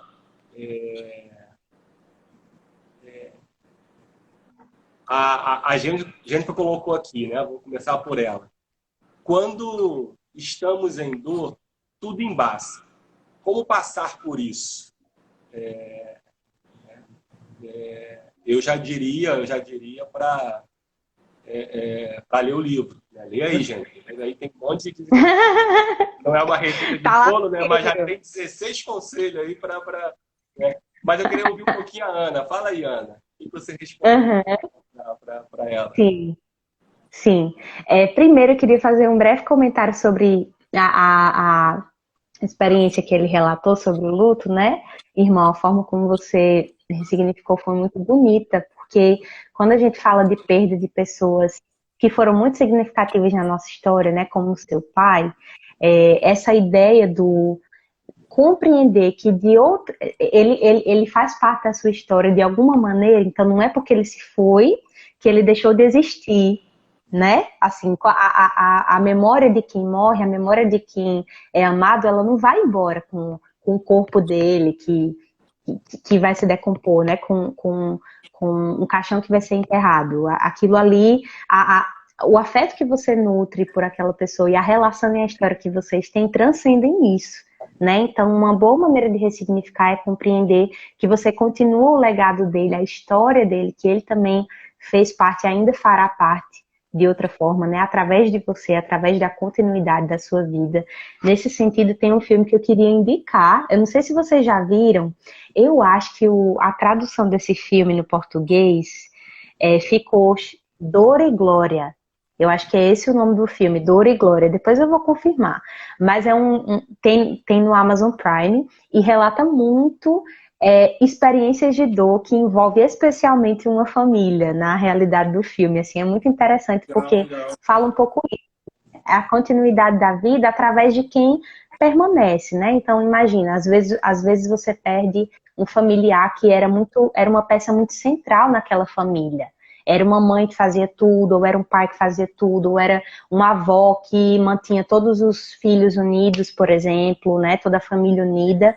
E quando essa pessoa se vai, como é que essa família caminha? Porque o luto, ao mesmo tempo que é uma experiência muito individual, muito particular, né? Cada um vive de uma forma, mas também é importante perceber que é um luto coletivo também. Principalmente quando a gente fala da perda de alguém numa família, né? Então, todo mundo está sofrendo, cada um à sua maneira, e todo mundo está encontrando um meio de continuar, de saber como é que a minha vida segue agora, sem aquela pessoa que era para mim uma referência de orientação, que me ajudava a tomar decisão, enfim, né? Então é muito interessante essa perspectiva. Agora, indo um pouquinho para a pergunta específica de Jennifer, né? Sobre quando a dor embaça, né? Amiga, e assim, de fato, quando a gente está num sofrimento muito profundo, a nossa percepção das coisas, ela fica prejudicada, né? Então, às vezes, a gente não consegue ver as coisas com clareza. Então, uma primeira coisa seria ter em mente, né? E ter alguém ao nosso redor que também nos lembre disso, que aquela dor, ela vai passar. Ela tá meio anuviada, mas aquele momento ele é passageiro, ele não é permanente, né? Mesmo a dor muito profunda, como a dor de um luto, que parece ser uma dor insuportável que nunca vai passar, né? Mas ela passa, as coisas passam, os pensamentos passam, as emoções passam, os dias vão passar e os acontecimentos vão seguir, né? Então, assim, ter essa perspectiva de eu estou sofrendo muito, para mim parece insuportável, mas não vai durar dessa forma, com essa intensidade, por tanto tempo. Não vai durar para sempre, como a minha emoção parece me comunicar, né? Então, primeiro ter isso em mente, que embaça mesmo, mas a gente precisa ter essa perspectiva, né? De que vai passar. E ter alguém que nos lembre também, né? Então, nesse sentido, vai um pouco na direção que vocês falaram, sobre a importância do preparo para a dor, né? Num certo sentido, dores extremas é difícil da gente se preparar porque a gente não vivenciou, né? Então a gente só sabe a intensidade daquela dor quando a gente vive. Mas é claro que a gente pode se cercar de coisas e de pessoas que vão ser um fundamento para você, né? Me veio muito o que Jesus fala sobre construir a casa sobre a rocha, né? E não construir sobre a areia. Porque o construtor que é sábio, ele constrói sobre a rocha justamente porque uma tempestade pode vir. Mas para não levar tudo, para eu ter um fundamento ali, eu vou construir sobre esse alicerce. Então, nesse sentido, o nosso conjunto de crenças, né, as pessoas que a gente tem ao nosso redor, que realmente nos conhecem, né, a nossa fé, ela é primordial aí, né, mas esse entendimento, assim, de entender que fica embaçado, por isso você precisa também, novamente, a gente volta para o ponto de pedir ajuda, né, então tá embaçado, não tô conseguindo ver direito, preciso de alguém que me ajude a enxergar isso da forma correta, de acordo com a realidade, né? Não de acordo com o que eu estou sentindo, porque veja como é complexo lidar com emoções, porque ao mesmo tempo que a gente vai falar de você saber conhecer suas emoções, identificar e se permitir sentir suas emoções, então você precisa se permitir sentir a dor. Você não pode ficar se anestesiando, evitando um luto que precisa passar, como o Maurício falou no capítulo do livro dele, né? Tem que chorar e tem que chorar tudo, tem que chorar até a última lágrima ali, né? Porque passa, mas você precisa vivenciar aquilo. Mas isso não quer dizer que você vai ser um refém das suas emoções. Porque às vezes a nossa emoção vai nos comunicar uma coisa que não é verdadeira, né? Então, por exemplo, aquele senso de perdi alguém muito importante. Portanto, eu sinto que minha vida não tem mais um sentido, não tem mais um significado, não tem mais por que eu estar aqui. Isso é algo que no momento da dor você pode sentir, né? É como se as possibilidades que existem não tivessem mais ali. E aí o caminho é só dar o fim àquele sofrimento. Então, entender que a minha emoção está me comunicando isso, mas isso é verdade? A minha emoção está me fazendo sentir que eu estou sozinha no mundo, mas isso é verdade? Ou não, eu tenho pessoas a quem eu posso recorrer. Eu tenho uma pessoa a quem eu posso pedir ajuda, né? Então, assim, seria... É um pouco clichê falar isso, mas é a experiência que diz, né? Que a gente precisa lidar com a dor com paciência e não lidar sozinho. Então, pedir ajuda. Se tá embaçado para mim, um amigo vem e me ajuda a desembaçar essa lente, né? E a estar comigo ali naquele momento da dor. Eu diria que é por aí. Fala, Alessandro. Eu acho assim, Jennifer, que de fato no início, quando a dor é muito profunda, ela embaça. Mas eu acho que depois ela traz mais discernimento do que confusão, se a gente sabe lidar com ela. Clareia, né? Eu acho que traz mais clareza, entendeu? Sim. E isso é muito importante para a gente amadurecer, muito importante. Uhum, verdade.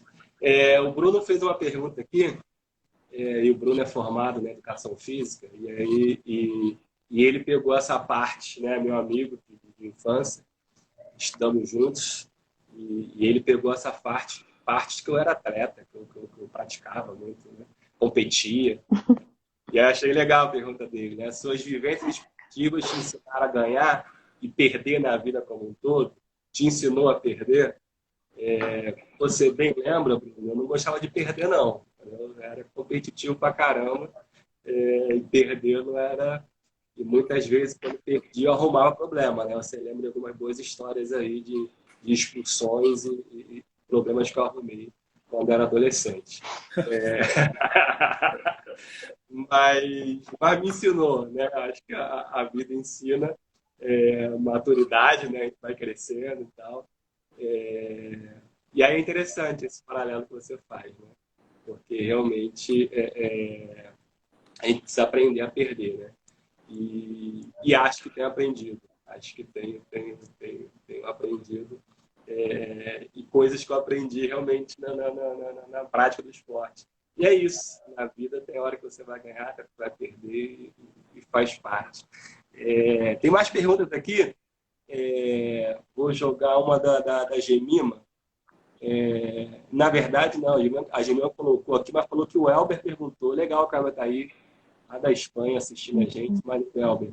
E aí botou aqui, ó, é normal sentir picos de dor em datas comemorativas? Como lidar, né, Você pode responder aí, Lissandra? O que você acha? Eu vou responder, mas acho que a Ana tem mais condição de responder do ponto de vista psicológico, né? Mas eu acredito que, como a Ana mencionou, quando, no caso, por exemplo, do luto, né? Quando a gente perde uma pessoa muito querida, o corpo se vai, mas a memória da pessoa fica. E fica todas as experiências que você viveu com ela. Então, é normal até, de certa forma, é comum que quando essas experiências se conectam com a memória e com aquelas datas que chamam, né, você para voltar à memória, é normal ter, talvez, sentir um pouco daquela saudade. Nem sei se eu chamaria dor, mas a dor da saudade, né? Não a dor propriamente dita que você viveu. Acho que se você sentir aquela dor propriamente dita, de novo, eu acho que aí é meio nocivo. Acho que a Ana pode falar melhor que eu isso, mas a dor da saudade eu acho que é normal, porque é uma coisa que você gostaria de viver novamente. Né? Foi muito bom, você sente falta. Né? Então eu acho que é normal, até certo ponto eu acho que é normal. Sim. Sim. Falando sobre isso, eu acho que a pergunta dele foi nesse contexto do luto, né? De como lembrar, como passar por dias em que você lembra da pessoa. Pelo que eu entendi, foi isso. Né? Se não foi isso, Elber, aí você fala, mas foi assim que eu entendi. Como lidar com datas comemorativas que remetem a alguém que já partiu, né? Alguém que morreu. Teve uma coisa importante que você falou sobre essa dor da saudade, né? Então, a saudade, ela de fato permanece. Quando a gente fala sobre luto, existe muito um medo hoje, né, da pessoa, quando perde alguém, entra em luto, entrar numa depressão profunda, né? Eu acho que quando eu lido com pessoas que perderam alguém, esse é o medo que mais aparece. Ai, fulano perdeu tal pessoa, tem que fazer terapia para não entrar em depressão, né? Quando a gente esquece que a psicologia, minha gente, é uma ciência muito recente, né, na história humana. Então, há milênios, há séculos, a humanidade já lidava com o luto com outros recursos, outras ferramentas, né?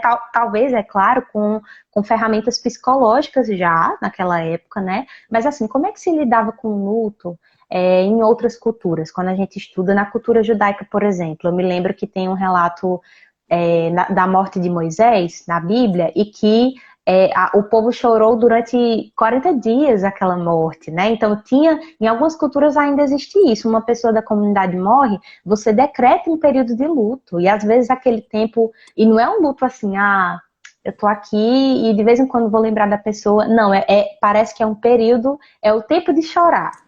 Entende? Que aquela comunidade Davi, estabelece. Que faleceu, chorou a noite toda, né? Então, exatamente. É como se tivesse ali aquele tempo permitido, dedicado ao choro, dedicado a sofrer, a sentir aquela dor, né? E aí, se você pega isso para hoje, assim, a minha impressão, né, é que se a pessoa tá uma semana prostrada, muito triste, sem condições de trabalhar, ou seja o que for, porque perdeu alguém, as pessoas se assustam com isso, como se essa tristeza fosse levar a um quadro depressivo, a um adoecimento, e não é verdade, né? Quando é que o luto ele pode se tornar, pode se converter em um adoecimento, né? Quando a pessoa ela realmente não consegue mais tocar a própria vida, né? Ela fica presa naquele momento e não consegue enxergar um novo sentido, não consegue se ancorar num novo propósito para continuar, não tem outras pessoas na rede de relacionamento que a ajudam nisso, né? Fecha, né? Ou ela mesma não recorre. Isso, ela se fecha naquela dor, né? Então, assim, se você faz anos que você perdeu alguém muito amado, né? O seu pai, a sua mãe, seja quem for, você ainda sentir aquela dor, especialmente em datas comemorativas, né? Em aniversários, enfim, tem até pessoas que relatam um medo de esquecer a memória daquele que morreu, por isso essas datas são muito importantes. Aniversário de nascimento, aniversário de morte, tem pessoas que marcam aquela data ali, né? Esse foi o dia que essa pessoa nos deixou. E aquele dia é lembrado no calendário daquela pessoa, né? Na rotina daquela pessoa. Então, isso não necessariamente é ruim, você ter essas datas conectadas à memória daquela pessoa, né? É você lidar com a saudade, é você perceber que ela não foi esquecida, né? Agora, é claro, quando se torna uma dor muito paralisante, que você não consegue prosseguir, né? Então já passou um tempo, mas você não consegue tocar a sua vida, né? Razoavelmente, não consegue ir aos pouquinhos se reerguendo, né? Aí é que a gente precisa, aí é que o sinal acende, né? Mas às vezes um luto pode durar meses ou pode durar alguns anos, inclusive, até aquela pessoa entender aquela morte, como ela aconteceu, né? Assim, e aí vai depender muito também da causa da morte, né? Se foi uma coisa mais súbita, se foi uma coisa mais progressiva, né? Mais lenta, tudo isso interfere, né? Mas eu diria que assim, se tem aquele dia em que a dor ela aperta mais, mas você, depois que aquele dia passa,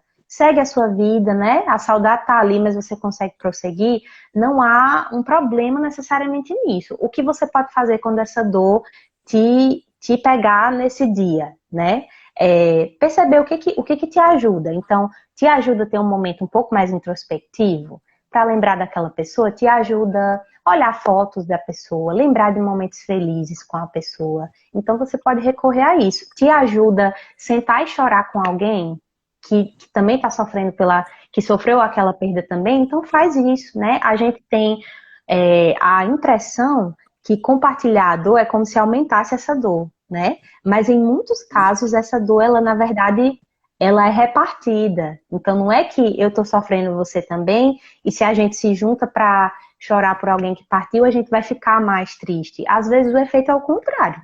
Às vezes o efeito é assim, nossa, eu pude chorar com essa pessoa, ela pôde chorar comigo, e aí quando a gente terminou esse momento, aí eu me senti mais leve, aí eu senti que, não, agora eu posso seguir, sabe? Eu parei aqui no caminho, mas agora eu sigo. Sim.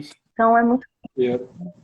Ô Maurício, aqui, só pegando esse gancho da Ana, no capítulo 12 do seu livro, você faz uma metáfora com o agricultor. E você fala assim, o agricultor sabe a época certa de preparar a terra, de lançar a semente, de regar, o que leva um bom tempo até o fruto aparecer e ser colhido. Há um pensamento antigo e muito sábio que diz que há tempo para todas as coisas debaixo do céu. Tempo para plantar, tempo para arrancar o que se plantou, tempo de matar e tempo de curar, tempo de chorar e tempo de rir, tempo de abraçar e tempo de se conter. O luto é um período muito difícil. Não é nada fácil suportar toda a dor de uma grande perda. E a intensidade e a duração dessa dor é diferente para cada um de nós, pois somos diferentes uns dos outros e as situações de perda que sofremos também são diferentes. Você escreve isso para dizer em seguida que a gente não deve se cobrar demais. Talvez a gente se cobra demais no momento da crise. Se você tiver, não sei a que horas nós vamos terminar aqui a conversa, mas eu vou lançar uma pergunta e você decide como vai ser. Se tem como você comentar um pouquinho, se você se cobrou demais ou não, e como você lidou com isso. Não, legal. Eu tô aqui, ó, eu coloquei no livro aqui, né, que eu amo estar com os amigos e ter conversas profundas. Então, eu tô curtindo pra caramba isso aqui, entendeu? Então, tô despreocupado com horas. Se o Instagram tá deixando, vamos lá.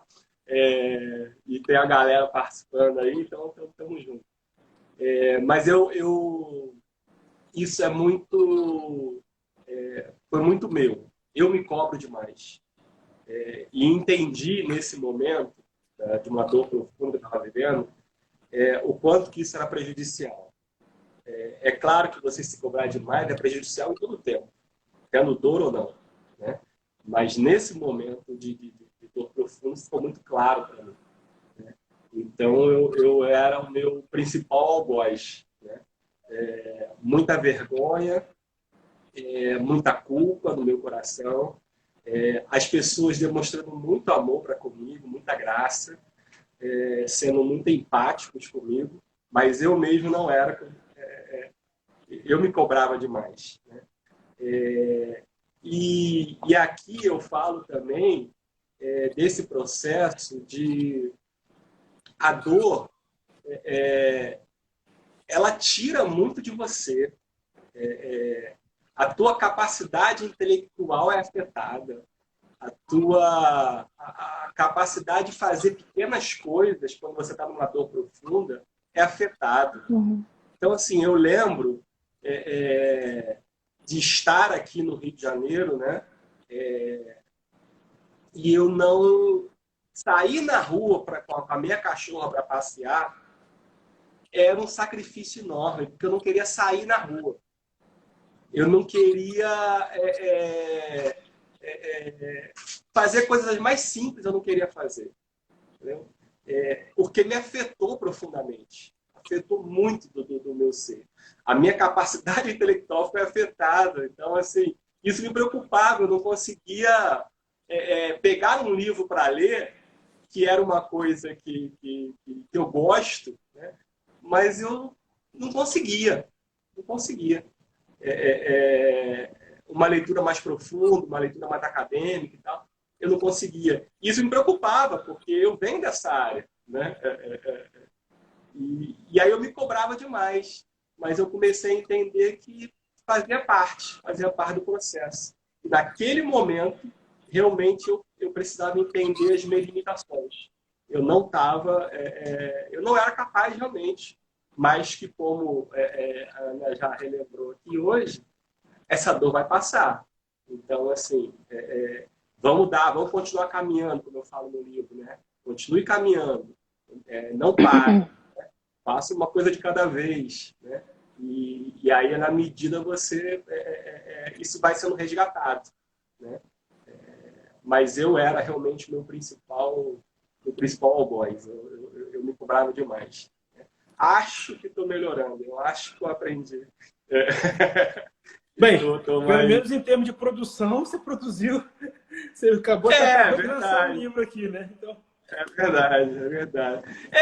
E engraçado que esse é meu segundo livro, né? Então, assim, o meu primeiro também foi construído nesse tempo. Exatamente, foi. O livro é o assunto da sua outra coisa, né? É verdade. A Gemima colocou a pergunta aqui, ó. Em que momento você entendeu que essa dor era pedagógica e não um processo de desvalorização da sua fé? Gemima, honestamente, eu nem sei como te responder isso. Eu nem sei em que momento foi, né? Qual foi o... Né? Mas, para mim, isso era muito claro. Eu acho que quando a gente passa por qualquer situação difícil, né? Mas pensando numa dor, tá dado ali, né? Tá dado. Então, assim, ou amargura, né? Como a gente falou aqui, ou você lida, né? Lida com ela, e eu resolvi encarar. Por mais que, num primeiro momento, a dor era tão profunda que o desejo de viver, para mim, eu tenho que tomar cuidado com isso que eu vou falar, mas perdeu toda a graça, perdeu todo o sentido de viver. Não no sentido, eu não cheguei a pensar nada em tirar a vida, suicídio, essas coisas, não cheguei nesse nível.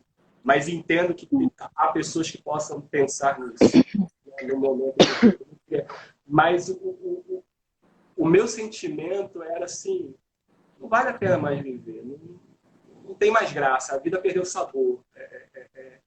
Eu estava ali numa depressão mesmo profunda. Foi muito duro, foi muito duro. Mas eu precisava continuar caminhando, então eu continuei e eu falei, eu preciso aprender o que eu vou tirar disso aqui, o que eu vou aprender disso aqui. Porque eu preciso continuar, né? Tá doendo muito, mas eu tenho vida pela frente. Então, minha vida é o maior dom que eu recebi e eu quero aproveitar bem ela. Nem sempre a gente sabe, né, Maurício? A razão dessa dor, às vezes a gente não vai, talvez, saber até o fim da vida, né? Eu me lembro muito da história de Jó, né, com isso, assim, talvez Jó não tenha entendido em plenitude o porquê dele sofreu o que ele sofreu. Ainda que no final ele tenha dito ali, Senhor, isso me fez te conhecer mais, né? Isso fez ele conhecer mais a Deus, mas assim, talvez isso não elimine todos os questionamentos, né? Então, assim, às vezes existe uma pressa da gente justificar a dor, né? De entender assim, por que isso está acontecendo? E, inclusive, quando a gente encontra alguém que está lidando com alguma dor, às vezes a gente já tem essa carta marcada, essa frase para dizer, não, mas tem uma razão para isso, tem um propósito para isso. E assim, se você crê num Deus que é providente, né, no sentido de providência, é claro que tem uma razão. Só que nem sempre você vai saber, né? E às vezes o que você precisa é confiar mesmo assim, né? Assim, mesmo sem entender realmente, né? Viver tudo que aquela dor te demanda. Então, acho que é um ponto bem importante. Eu me lembrei quando você falou, olha seu cachorrinho aí. Quando você falou, Maurício, sobre a dificuldade assim, de fazer pequenas coisas, ou o próprio desejo de viver, você sentiu que tinha sumido ali, né? Que não tinha mais um sentido, um sabor, enfim, um propósito talvez. Eu me lembrei muito de um episódio que acontece com Elias, né? Que depois que Elias tem um episódio ali em que ele pede a Deus que tire a vida dele, praticamente. Ele vai, se isola, se toca lá numa caverna, né? Fica lá, e como é que Deus aparece para Elias? Ele aparece numa brisa suave. E o que Deus faz com Elias depois que ele se apresenta dessa forma, né, para ele? Dá a ele comida e água e ele tira uma soneca. E ele dorme. E depois ele se levanta e aí vai fazer o que ele tinha que fazer. Mas assim, às vezes o que você precisa diante da dor é de um consolo, né? E nem sempre aquele consolo, aquele descanso vai tirar totalmente aquela dor de você, né? Mas vai te reestabelecer minimamente, né? Vai te fazer descansar, porque sentir dor cansa, cansa mesmo. Uma dor emocional, psicológica, desgasta muito, às vezes até mais do que um problema meramente físico, né? Então, entender isso, né, é muito importante. Legal. Não sei se fez sentido para vocês, mas me veio isso. O Juninho colocou aí,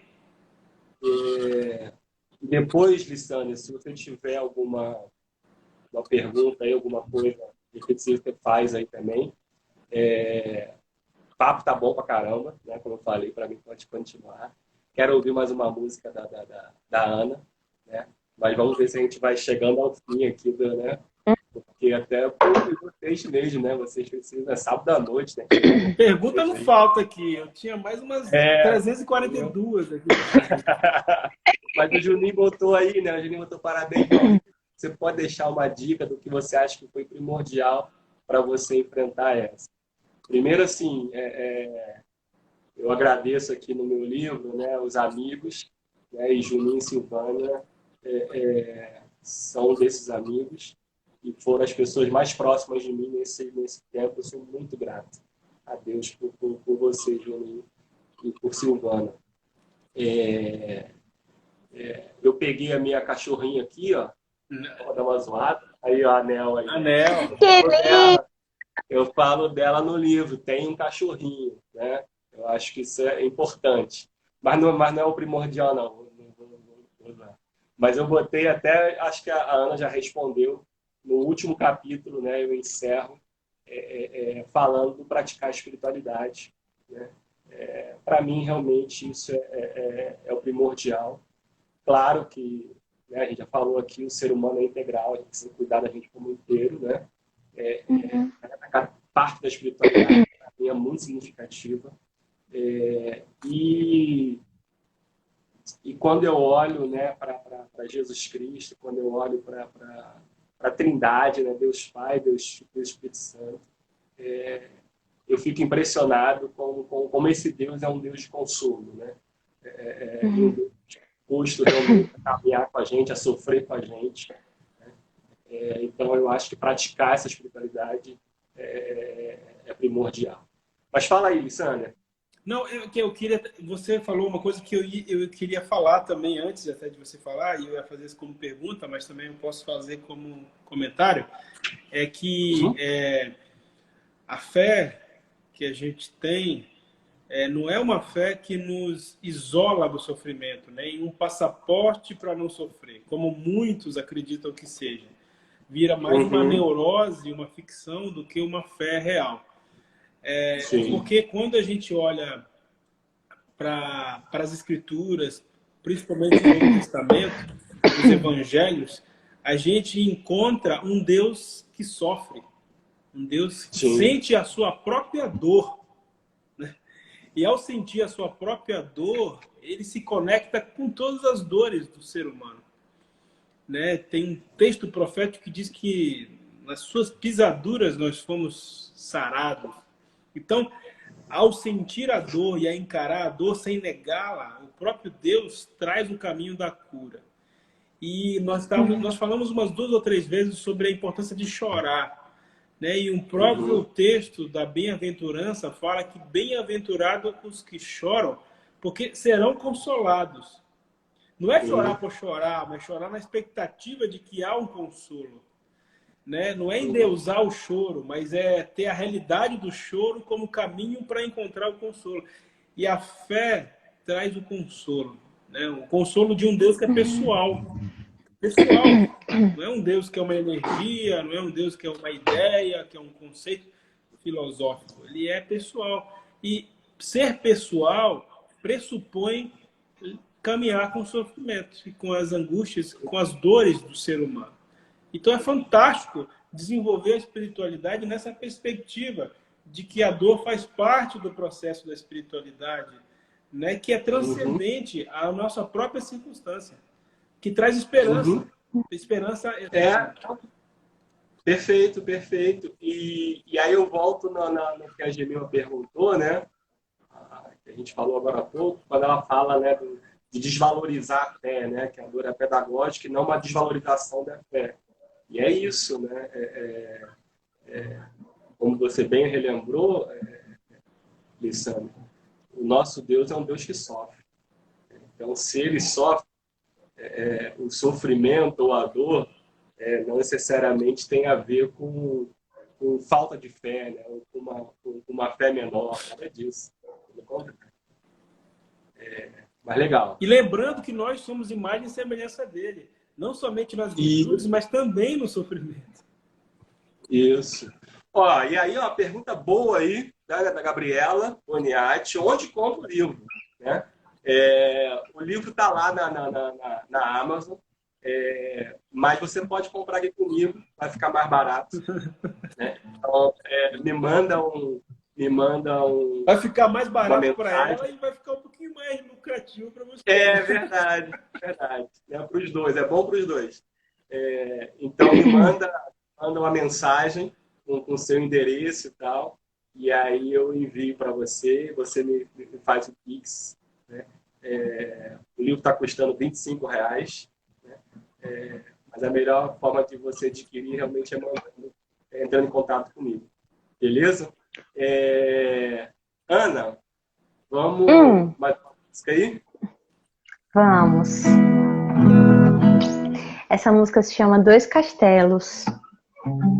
Ela também fala sobre dor, sobre o castelo frágil que nós somos e o castelo forte que Deus é. É assim. Quando os pés fraquejam, os joelhos tremem e vacilam caminhar. Vejo uma pedra, um porto seguro, nele eu posso me apoiar. Quando os sentimentos são tão obscuros que eu não posso decifrar, vejo um coração com um amor tão firme e nele eu posso confiar. Se uma tempestade vier destruir o castelo de areia que eu sou, tu és a rocha dentro de mim. Se a fúria do vento me despedaçar em vestígios de cinzas e dor, tu és a rocha dentro de mim. Eu vou seguir. Quando os pés fraquejam, os joelhos tremem e vacilam ao caminhar. Vejo uma pedra, um porto seguro, nele eu posso me apoiar. Quando os sentimentos são tão obscuros que eu não posso decifrar, vejo um coração com um amor tão firme e nele eu posso confiar. É imutável e não muda de lugar, contrariando a lógica, me escolheu para morar. Do castelo forte eu a me desmoronar, mas não veio para deixar tudo como está, veio para me moldar. Mas não veio para deixar tudo como está, veio para me salvar. Se uma tempestade vier destruir o castelo de areia que eu sou, tu és a rocha dentro de mim. Se a fúria do vento me despedaça em vestígios de cinza de dor, tu és a rocha dentro de mim. Eu vou seguir. Uau! Lindo, lindo, lindo. Maurício, uma sugestão para a segunda edição do seu livro. Quando for imprimir a segunda edição, coloca um QR Code com a playlist da Ana, porque as letras têm tudo a ver com o livro. Tudo a ver com o livro. Gostei, Ai, que gostei, legal. gostei. Eu amei essa ideia, viu? Amei mesmo. Excelente dica, excelente dica. Eu tava, quando eu pensei, né, na Ana tá com a gente aqui no lançamento desse livro, aí eu fiquei pensando, eu falei, pô, numa segunda edição podia ter um capítulo, ela escrevendo, né, sobre a questão da música, né, Ai, que massa! Eu adoraria. Muito legal. Mas muito bom, gostei, gostei. E Sander, fala aí, tem mais perguntas aí? Não, pergunta tem, mas eu também queria... eu acho que assim, que a leitura do livro do Maurício é essencial, essencial. Não tem como não ler o livro do Maurício para lidar com uma dor profunda. Mas junto com o livro do Maurício, eu queria indicar também mais alguns livros, Maurício, se você me permite. Porque eu acho que a gente é fruto também dessas leituras, né? E eu podia até compartilhar um pouco assim, né, rapidamente, o quanto que a leitura, para mim, faz uma grande diferença para lidar com a dor. Eu acho que para vocês também, né? Quando a gente lê experiências, conceitos de outras pessoas sobre o que a gente está vivendo, faz uma diferença muito grande, porque o próprio ato da leitura é também uma terapia em que você consegue aprender a focar mais naquele assunto, né? naquele determinado tema, e faz a gente crescer bastante. A gente pode guardar informações, guardar na memória, enfim. Eu queria indicar também mais 3 livros, Maurício, se me permite. Repetindo, do Maurício é o primeiro da fila, tá? Tá bom. Mas eu queria indicar 3 livros que eu acho que vão ajudar muito a turma aí que está com a gente, ouvindo, ou que vai ouvir depois, né, que vai ver depois esse bate-papo. Vou começar pelos mais antigos até o mais novo, né? O mais antigo, esse aqui, né? Que o Maurício conhece também, Amo. a Ana, né? Que é o Viktor Frankl, Em Busca de Sentido. Faz muito sentido ler esse livro. A experiência dele no campo de concentração, mas também a experiência teórica dele depois disso. Nós estamos falando tanto sobre esse negócio de ressignificar a dor, né? E ele é um exemplo muito grande disso. Um nível mais filosófico, talvez, mas é o Problema do Sofrimento, do C.S. Lewis, que também coloca muita pulga atrás da nossa orelha para discutir sobre a questão do sofrimento. É muito, muito importante. E esse que é um relato comovente, comovente de um teólogo muito famoso que perdeu o filho, drasticamente também, um filho jovem, que chama Lamento. Lamento. É um livro pequenininho, assim. Esse eu não conhecia. Nossa, é um livro... De quem é? É do... Não me faz ler o nome do cara, porque é difícil. É Nicolas Wolterstorff. Nicolas Wolterstorff. Olha, não conheço esse. Qual é a editora? Lamento, a fé em meio ao sofrimento e à morte. De qual editora? É da Ultimato. É o livro da Ultimato. Da Ultimato? Não conhecia. O original dele é Lamento pelo Filho, alguma coisa assim, depois ficou só Lamento. Vale a pena ler esse livro, viu, gente? É tocante, o relato dele é tocante, vale a pena ler. É isso. Um livro que me ajudou muito, Lissandra, na minha dor, né, que é a questão do divórcio, foi o livro da Ultimato. Quando o vínculo se rompe. Quando o vínculo se rompe. Quando o vínculo se rompe. Que livro fantástico. Eu li, reli, fiz citações, anotações sobre ele, conduzi o meu processo terapêutico durante algum tempo, mas foi muito importante ler aquele livro. Que publicação da Ultimato. Que legal. Uhum. Muito massa. E aí, tem um que eu lembrei, sim, de indicação de livro, eu tava pensando aqui. Não. Você já... Eu ia te perguntar de... Estamos chegando ao final aí, né? Senão já vai ficar por 2 horas, né? Estou feliz pra caramba aqui, né? Mas também vai cansando vocês e cansando quem tá assistindo também. Mas diz aí umas palavras finais, se você quiser falar alguma coisa. Né? Se quiser ali, tá. Sim, tá bom. Vou começar pela indicação do livro e eu vou para as palavras finais, tá bom?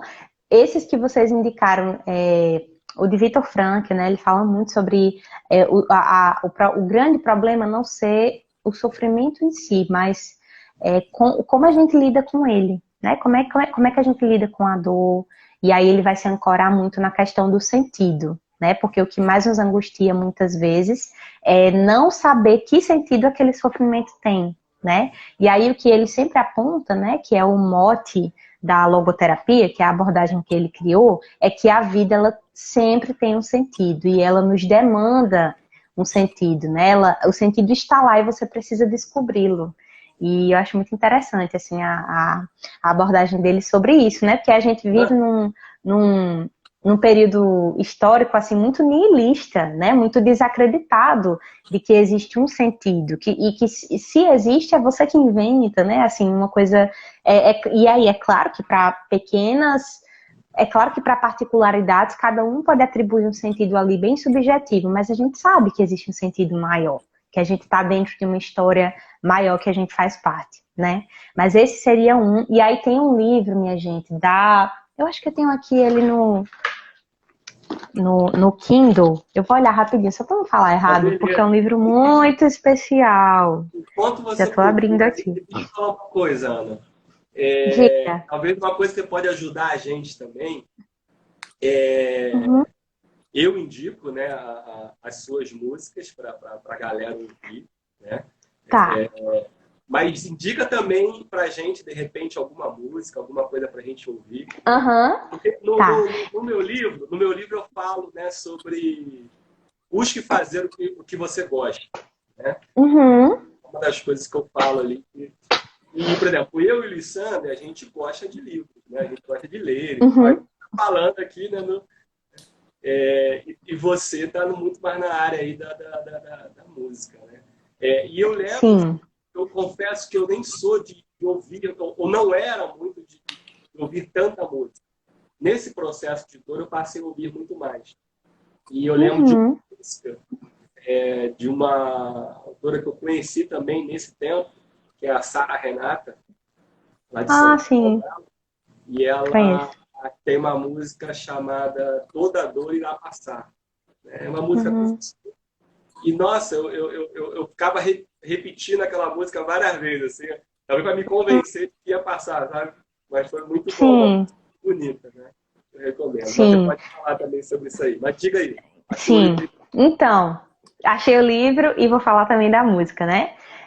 Eu faço parte de um coletivo de artistas cristãos nordestinos, que é o Coletivo Candeeiro, né? Então, eu estou junto com mais 15 artistas que também trabalham com música autoral. E aí tem um EP do meu amigo João Manô, o nome do EP se chama Volver. E basicamente esse EP ele fala muito sobre dor, sobre sofrimento. É um EP lindo, assim, Que legal. é, que é maravilhoso. Assim, são 5 faixas, se eu não me engano, apenas, mas cada música fala sobre uma perspectiva do sofrimento, né? Assim, é muito lindo, é muito lindo. Eu indico para você escutar, Maurício, Lissan. Eu tenho medo de falar seu nome errado, irmão. Eu percebi que você não falou meu nome. Eu acho que você... Lissânia, Lissander. Lissânio, Lissander. Lissan, Lissander. Tá. É porque tem um autor que eu gosto que é o Lisânias Moura. Aí eu ficava. Será que o nome dele. Enfim, Lissander. Eu indico muito para vocês escutarem, vocês dois. Esse EP se chama Volver. E para quem tá aqui na live também, tá bom, gente? E assim, um livro que eu queria indicar. Ah, agora alguém escreveu, Não, ele tá Lisander. zoando Agora comigo. sim, Ele tá agora zoando. É gravou. o Rony, ele tá zoando comigo. Meu nome não é assim. Ele sabe que falam assim. Enfim, Fala, mas Liz. então, Fala, Liz. De eu vez em queria quando. indicar esse. Tá bom, Liz, vou falar. Mas eu queria indicar esse EP do João Manô e queria indicar esse livro, é da editora Fiel. Não sei se dá pra ver, o nome deve ficar invertido, né? Mas o nome é Lado a Lado. Aí tem uma cadeira aqui, tipo 2 cadeirinhas, né? É de um cara chamado Dave Furman. E aí esse livro é indicado para lidar com quem sofre. Então, o subtítulo dele é Como Amar Aqueles que Estão Sofrendo. E aí teve um momento que, acho que foi Jennifer que falou aí, que a gente precisa, enquanto cristãos, né, assim, enquanto pessoas que se relacionam com outras e que uma hora ou outra vai ter que cuidar de alguém de alguma maneira, né, vai ter que exercer um cuidado. A gente precisa saber como lidar com quem está na dor, né, o que dizer, o que não dizer, como acolher. E aí esse livro Lado a Lado, ele é muito especial, porque esse autor, ele passou, ele lista, assim, no prefácio, todos os sofrimentos que ele passou, assim, físicos, emocionais, assim, é uma história bem difícil mesmo, e ele fala como foi para ele amar quem sofre, né? E aí ele fala estando dos dois lados, estando como alguém que sofreu muito e ainda sofre porque ele tem uma doença crônica grave, ele explica, eu não lembro bem o que é, mas é algum tipo de paralisia que vai progredindo, assim, ao longo da vida, e ele precisa de cuidado o tempo inteiro, até coisas mais pesadas, assim, emocionalmente, né? Desde ele fala dessa perspectiva de quem está sendo cuidado, até a perspectiva de alguém que também precisa cuidar, né? Assim, então, mas o foco dele é como amar aqueles que estão em sofrimento. Então, é um livro muito lindo, muito sensível, muito sincero. Eu recomendo É realmente o para livro que vocês. os E amigos queria... de Jó deveriam ter lido, né? Pois é, exatamente. E aí, às vezes, a gente corre o risco de ser meio amigo de Jó, né? Todo É, mundo corre esse não, risco. é o que Então, eu tem que falei, né? se preparar. Eu tenho pensado muito no que a gente pode fazer, né? Aham. Está nessa dor, né? Mas, assim, o outro também, né? Para a gente Uhum. ajudar o outro também. Você fala no livro sobre isso, Sim. né, Maurício? Oi? Você fala Ai, no livro sobre isso. Você fala no livro Isso. final. Fazer o bem às pessoas. deixa eu indicar mais um último, eu juro. Aí eu vou para palavras finais. Eu tô lendo, eu gosto muito de um autor chamado Henry Nowen. Não sei se vocês Sim, conhecem. Então, claro. É um dos nossa, meus mentores. é um dos meus mentores também. E aí eu tô lendo esse livro dele aqui, O Curador Ferido. Já E li. nesse livro ele vai, tu já leu, Maris? Ele vai mostrar essa perspectiva, assim, de que quem cuida não é isento de dor, né? Quem cura também está ferido. Assim como Cristo, através das feridas dele, nos curou, com a gente é assim, né? Então, eu tô dizendo isso porque existe uma idealização, assim, de não, eu preciso estar bem 100% para cuidar de alguém. Aham. Mas isso não existe, não existe esse ideal. Você sempre vai estar lidando, em alguma medida, com alguma dor, por mínima que seja. Mas mesmo assim, precisa haver essa disposição, até porque você cura o outro, você ajuda o outro também na medida que você empatiza com a dor dele, né? Então, como é que eu vou lidar com alguém que tá lidando com uma dor se eu nunca, ou se eu acho que nunca tive dor nenhuma, né? fica mais difícil.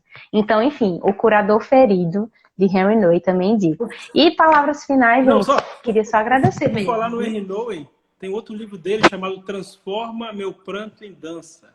Também tem. Dança. Você até usou, né, essa expressão, né, Isso é Alessandro? verdade. Alessandro usou essa expressão Que é um no salmo, na preparo. verdade, é um versículo. Aham, é. Uhum. Mas o Renault é Sim. fé. É. Mas é isso, gente. Obrigada, viu? Espero que eu tenha contribuído aqui. Vou ler seu livro ainda, Maurício, mas tenho certeza que deve ser maravilhoso. Depois te dou um feedback. Ah, já me enviou? Tá, não, para você não. Você não tinha me mandado o endereço ainda. Eu te Eu pedi. acho que não, vou enviar. Mas Tá bom. você me mandou hoje, não foi? Você me respondeu hoje. Sim, Manda o endereço lá que eu foi. vou enviar. Eu mandei para Gemima. Tá bom, tá bom. Fala, E Alessandro, e é isso. você? Encerrando nossa conversa aí. Não, eu primeiro Quer dar uma eu quero, finais? Quer perguntar? não, primeiro eu quero agradecer, né? Foi um momento muito bom, muito legal. Primeiro, poder estender essa conversa com o Maurício, coisas que a gente já tem conversado há um tempo. Me lembro muito bem daquela conversa que a gente teve lá na catedral, né? Que você me contou. Foi um momento muito delicado, mas ao mesmo tempo especial que a gente teve juntos, em que você compartilhou a sua dor. E eu me senti honrado em poder ter a confiança sua para isso. Depois a gente foi jantar junto, né, nesse momento. E ver agora você enfrentando tudo isso, superando tudo isso e ao mesmo tempo se preocupando em ajudar as pessoas a lidar também com seus sofrimentos, revela muito sobre você, sobre o seu caráter, sobre a sua disposição em superar, né, os obstáculos da vida. Não apenas numa perspectiva individual, mas numa perspectiva em poder ser bênção para as outras pessoas. Isso é que transforma o mundo. Daí, né, a ideia do Feridos que Curam, né, também tem muito a ver com isso. Muito obrigado. Obrigado também pelo convite em poder ler o seu material e poder também dar a minha opinião. E aí, agora, completando esse momento, né, com essa conversa tão agradável, tão sincera e franca, e também poder ter tido esse tempo com a Ana, que tem muito também o que contribuir, essa beleza da voz dela, essa arte dela. Eu a conheci pessoalmente aqui no Vocari, mas a gente não teve a oportunidade de conversar de fato. Mas eu me lembro que ela chegou, ela estava um pouco preocupada com o que ela ia apresentar, um pouco apressada e tal. Então, Eu devia estar aquele mesmo. nervosismo normal daquele momento, né? Mas muito bom poder te encontrar de novo e saber que você tem tanto a nos brindar também, a nos ajudar a ver a vida com essa leveza. E as suas letras também são muito boas. Obrigado, viu, para todos vocês que nos acompanharam também aqui. Eu só peço que Deus abençoe cada um nas suas jornadas de luta e de dor, mas também de glória e de alegria. Valeu, valeu, valeu. Então, encerrando aí, gente, eu quero agradecer muito vocês que estão assistindo aí, muitos amigos, familiares e tal, muita gente foi entrando aí, participando. Obrigado, obrigado. Eu vi que tem algumas mensagens, né, carinhosas aqui, agradeço muito. Sou homem, né? Desculpa, não consigo falar, ver pergunta, mensagem, enfim, né? Então é difícil para mim tudo ao mesmo tempo, entendeu?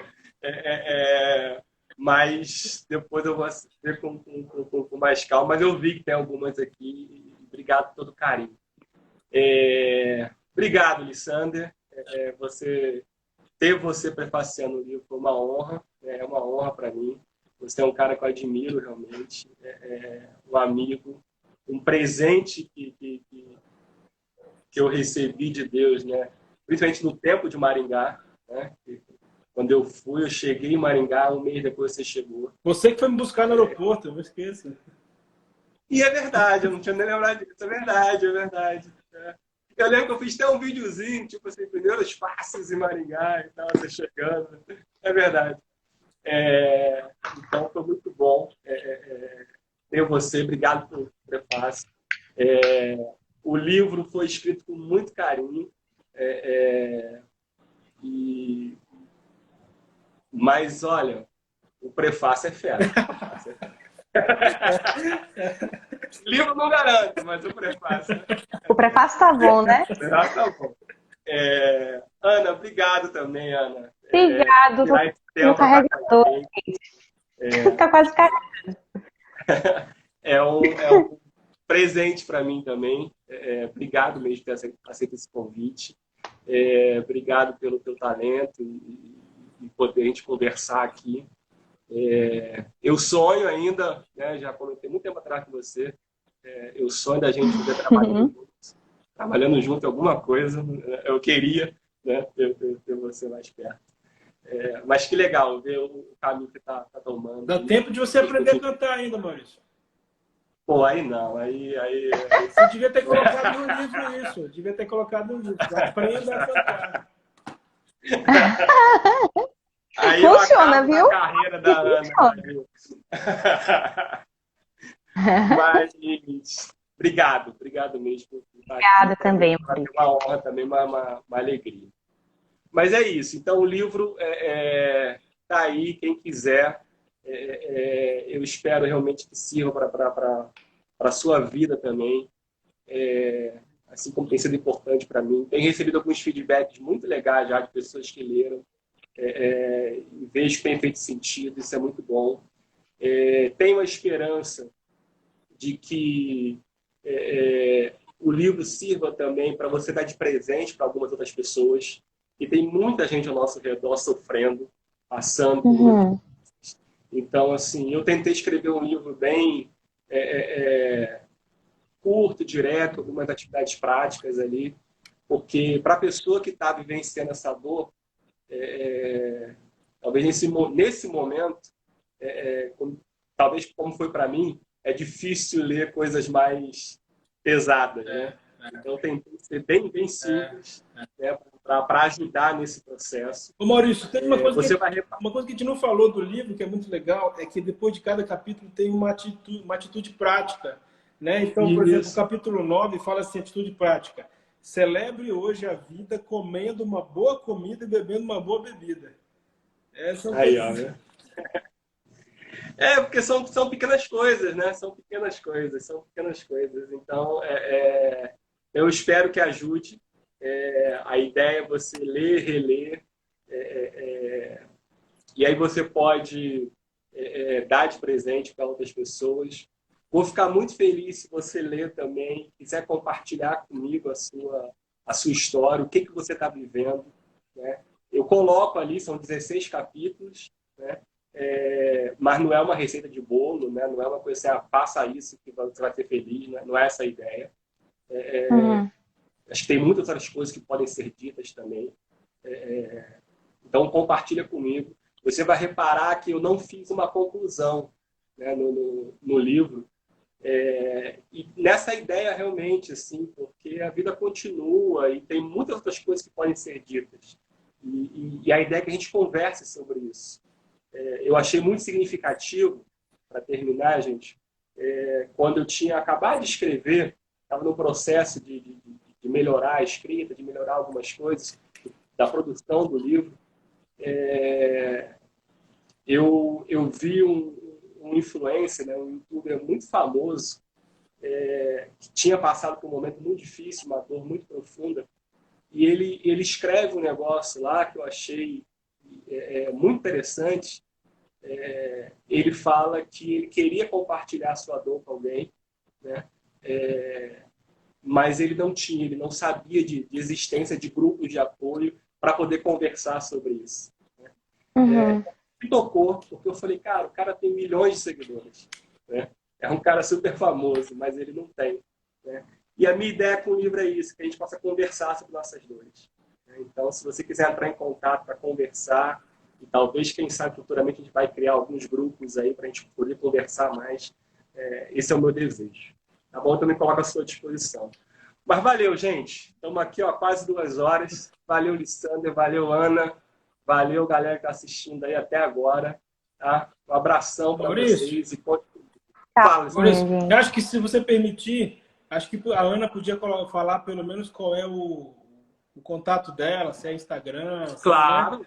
E eu queria também aproveitar e dizer que eu tenho um blog, que eu escrevo também muita coisa, que chama fatosincorrelatos.com.br. Tem muitas crônicas lá e, se Deus quiser, tá saindo um livro aí também com as minhas crônicas e tal. Aproveitar Oh, para fazer agora sim, firmeza, hein, Lissandra? Agora eu gostei disso aí. Não, entra em si. Muito legal. O Lissandra, eu fico impressionado. Eu não acho que eu escrevo bem, sendo bem honesto. Eu não acho que eu escrevo bem. Eu me esforço para isso. Quando eu leio as coisas do Lissandra, eu falo assim, esse é escritor, esse é bom. Entendeu? Então entra lá no blog Obrigado. Fala, Ana. Eu vou seguir também seu blog, viu, Lissandra? Obrigado. Com certeza. Ler sobre isso, assim, ler sobre o sofrimento. Por mais contraditório que isso possa parecer, né? Mas eu me lembro que eu escutei da minha supervisora de estágio, que me acompanhou na reta final do curso de psicologia, ela na primeira supervisão, ela falou isso, assim, vocês têm consciência da profissão que vocês escolheram? Vocês vão lidar diretamente com o sofrimento das pessoas. E isso, ao mesmo tempo que é difícil, mas é um privilégio também, porque a gente está lidando com o que é mais caro do outro, né? Que está escolhendo ali aquele espaço e o nosso trabalho para compartilhar. Então, é um privilégio muito grande, né? Mas, enfim, eu queria agradecer novamente ao convite e eu desenvolvo um trabalho na música, né? Além de psicóloga, eu trabalho como cantora, compositora também, junto com o Candeeiro. Gemima, nossa secretária maravilhosa, eficiente, 100%, essa mulher maravilhosa, colocou aí nossos arrobas. Então... Não te conheço, mas já te amo, Gemi. Ai, não, pois amar mesmo, porque essa menina é muito amável. Ela é responsável por essa live aqui, senão não ia sair. Não. Ela é maravilhosa. Maravilhosa, assim, tô morrendo de saudade. Então, ela já marcou aí o arroba do Candeeiro, né, que é o grupo que faço parte, e você pode encontrar as minhas canções e as dos meus amigos em qualquer plataforma que você colocar lá, Ana Heloísa, com HY, né, tio? Enfim, você coloca lá Ana Heloísa, você encontra. Eu tenho 2 álbuns lançados, um EP e um álbum, e algumas músicas em colaboração com amigos, né? E é isso, gente. Espero que abençoe vocês, viu? Muito bom. Estou muito grata por estar aqui. É muito bacana. Muito bom. Valeu. Gente, é bom demais ter amigos, viu? É bom demais. Eu sou muito abençoado por ter amigos tão legais. O reino de Deus é o reino de amigos. Né? É o reino de amigos. É o reino de amigos. É o reino de amigos. Eu aprendi recentemente de um cara que vive na tua terra lá, em Belém, lá no Pará. Ele é um sociólogo francês e ele dizia que o melhor plano de previdência são os amigos. Eu achei interessante. Ele vai discutir isso pensando numa tribo indígena que ele ficou muito tempo lá. Interessante. Enfim, é bom demais ter amigos. Então, obrigado aí por todos vocês e eu só tenho amigo fera. E o povo que entrou agora na live, a gente está terminando a live, mas você vai poder assistir a live de 2 horas. Faltam 2 minutos para chegar a 2 horas. A gente conversa muito sobre a experiência do sofrimento, da dor. O Maurício está lançando um livro sobre isso. Então, o povo aí que está chegando, viu, gente? Não perca. Comece lá do início, depois lá, né, a live. Você vai ouvir música boa, você vai ouvir conselhos, conceitos da área da psicologia, também conceitos de experiência. Estou fazendo aí a propaganda final, Maurício. Perfeito. Valeu. Obrigado, gente. Um abração. Tchau. Até a próxima. Tchau, Valeu. gente. Valeu, boa noite. Tchau, boa noite, gente. Tem que se aprender como que eu encerro. Vamos ver.